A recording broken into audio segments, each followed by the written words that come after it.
हिमाचल प्रदेश अन्य पिछड़ा वर्ग आयोग में प्रदेश सरकार द्वारा हाल ही में की गई नियुक्तियों को लेकर सियासी पारा गर्मा गया है। भाजपा ओबीसी मोर्चा के प्रदेश प्रवक्ता दिनेश निखिल ने इन नियुक्तियों पर कड़ा ऐतराज जताते हुए सुक्खू सरकार पर ओबीसी वर्ग के शोषण का आरोप लगाया है। उन्होंने स्पष्ट किया कि यदि सरकार ने इन नियुक्तियों को तुरंत रद्द नहीं किया तो मोर्चा कोर्ट का दरवाजा खटखटाने से पीछे नहीं हटेगा। दूसरे वर्ग के लोगों की एंट्री ओबीसी वर्ग का अपमान। प्रेस को संबोधित करते हुए दिनेश निखिल ने कहा कि प्रदेश सरकार ओबीसी वर्ग के अधिकारों के साथ खिलवाड़ कर रही है। उन्होंने नियुक्तियों पर सवाल उठाते हुए पूछा, क्या हिमाचल प्रदेश में ओबीसी वर्ग के योग्य लोगों की इतनी कमी हो गई है कि सरकार को इस आयोग में दूसरे वर्गों के लोगों को शामिल करना पड़ रहा है। निखिल ने कहा कि आयोग का गठन जिस वर्ग के उत्थान के लिए किया गया उसमें उसी वर्ग की अनदेखी करना सरकार की मंशा पर बड़े सवाल खड़े करता है। उन्होंने इसे ओबीसी वर्ग का साक्षात शोषण और अपमान करार दिया है। हक के लिए सड़कों पर उतरने को तैयार। प्रवक्ता ने स्पष्ट किया कि भाजपा ओबीसी मोर्चा का किसी भी अन्य वर्ग से कोई व्यक्तिगत द्वेष या विरोध नहीं है, लेकिन जहां ओबीसी वर्ग के हितों पर चोट लगी है वहां चुप नहीं बैठा जाएगा। उन्होंने चेतावनी देते हुए कहा, हम गलत के खिलाफ आवाज उठाना जानते हैं। अगर सरकार ने नियुक्तियों को तुरंत प्रभाव से रद्द नहीं किया तो हमारे पास कानूनी रास्ता अपनाने और आंदोलन करने के अलावा कोई विकल्प नहीं बचेगा। सभी पत्रकार बंधुओं का बहुत बहुत धन्यवाद। आपसे पुनः एक बार मिलने का मौका मिला और आप हमारे बुलाने पर यहाँ पर आए, आपका बहुत बहुत धन्यवाद। सर्वप्रथम मैं अपने सहयोगियों से आपका परिचय करवाना चाहूँगा।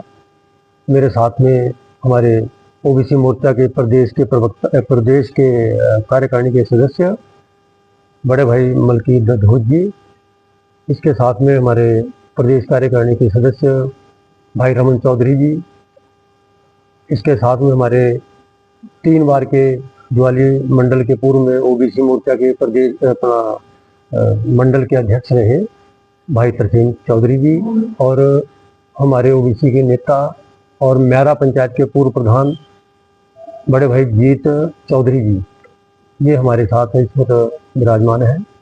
और हमने आपको इसलिए आज बुलाया यहाँ क्योंकि मुद्दा ज़्यादा गंभीर था।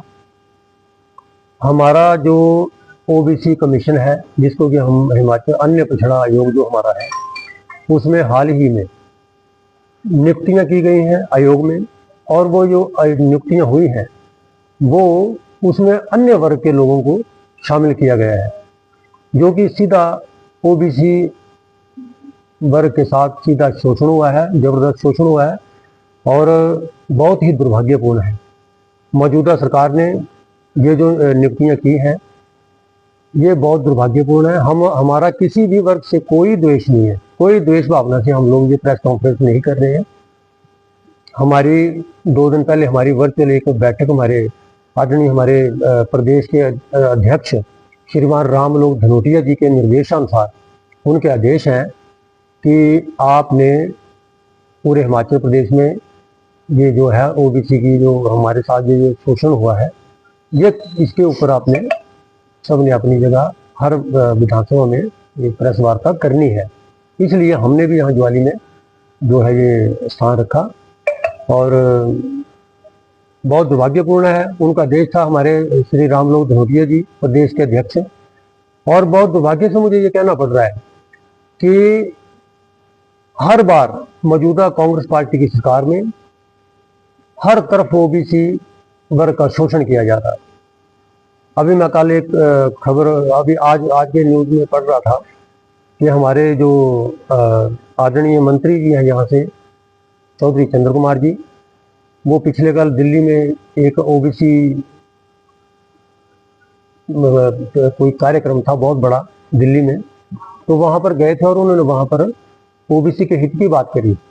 बहुत अच्छी बात है कि आपने ओबीसी हित की बात करी है, लेकिन आपने वहाँ ओबीसी के हित की बात करी और यहाँ आपकी नाक के नीचे ओबीसी का शोषण किया जा रहा है। ओबीसी आयोग में अन्य वर्ग के लोगों को उसमें शामिल किया जा रहा है।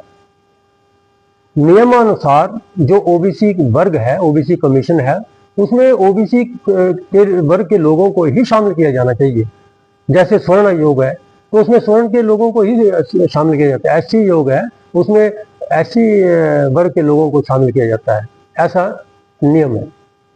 तो ये जबरदस्ती तरीके से ओबीसी वर्ग को नीचा दिखाने के लिए मंशा पर सरकार की मंशा पर सवाल खड़े होते हैं कि ये कैसे है, किस प्रकार से ये कोई न्याय नहीं है, ये अन्याय हो रहा है ओबीसी वर्ग के साथ। इसलिए हम सभी यहाँ पे इकट्ठे हुए और आपको यहाँ पे हमें बुलाना पड़ा।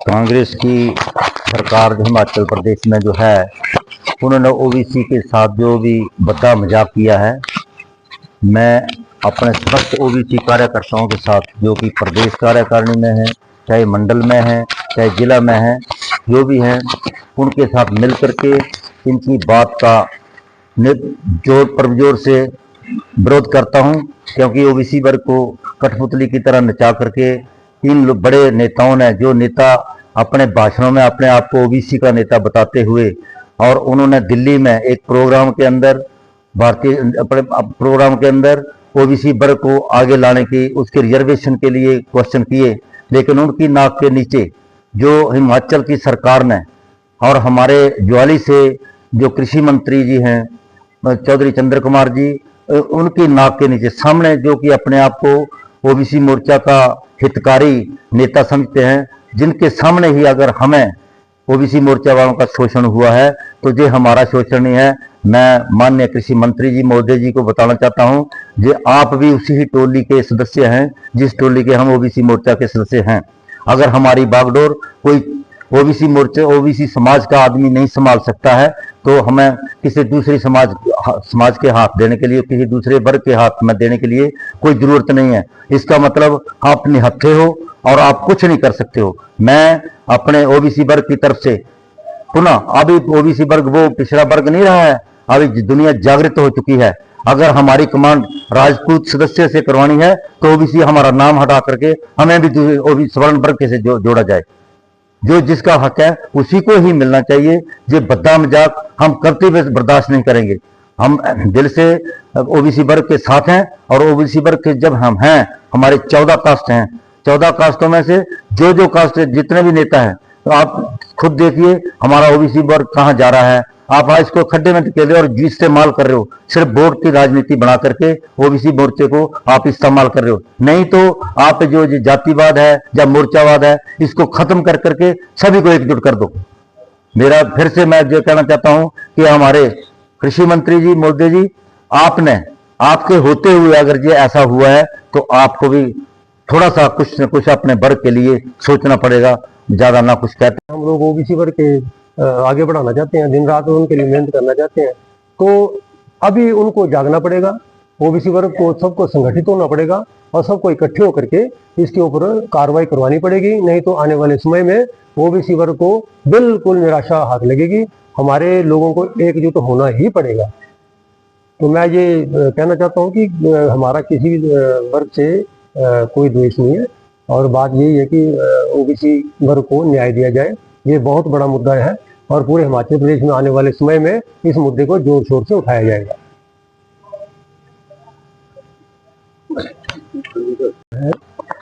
कि जो कुछ फैसला हुआ है वो बहुत गलत हुआ है। या तो इस वर्ग के लोग ना हो इसमें और कमी हो, या तो कमी दिखाई दी गई, इस वजह से किया गया, या कोई षड्यंत्र रचा गया, इस वजह से कुछ ये चीज़ें हुई हैं। लेकिन ऐसा नहीं होना चाहिए था। और मेरा भी यही है कि जितने भी हमारे ओबीसी वर्ग के लोग हैं, इस बात के लिए, इस मुद्दे को उठाने के लिए आगे बढ़ चढ़ करके हिस्सा लें। बहुत बहुत धन्यवाद आपका।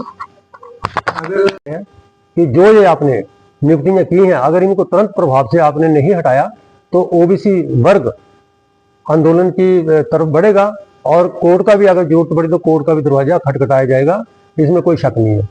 और मैं आपके ध्यान में ये लाना चाहता हूँ कि जो भी ये जिस तरह से शोषण किया जा रहा है बार बार ओबीसी वर्ग का, और बाकी वर्गों को भी तवज्जो दी जाती है, लेकिन ओबीसी वर्ग को उतनी तवज्जो नहीं दी जा रही।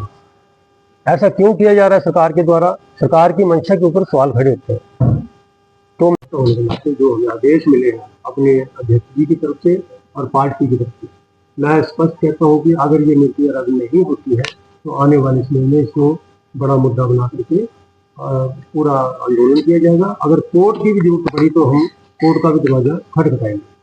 तो प्रदेश में ओबीसी का कोई इनको व्यक्ति नहीं मिल रहे। क्या वो पूरे हिमाचल प्रदेश में ओबीसी वर्ग की कमी है? क्या काबिल लोग हैं उनको क्यों नहीं शामिल किया गया? ये बहुत बड़ा मुद्दा है और इस मुद्दे को हम जोर शोर से पूरे हिमाचल प्रदेश में आने वाले समय में उठाएंगे भाई।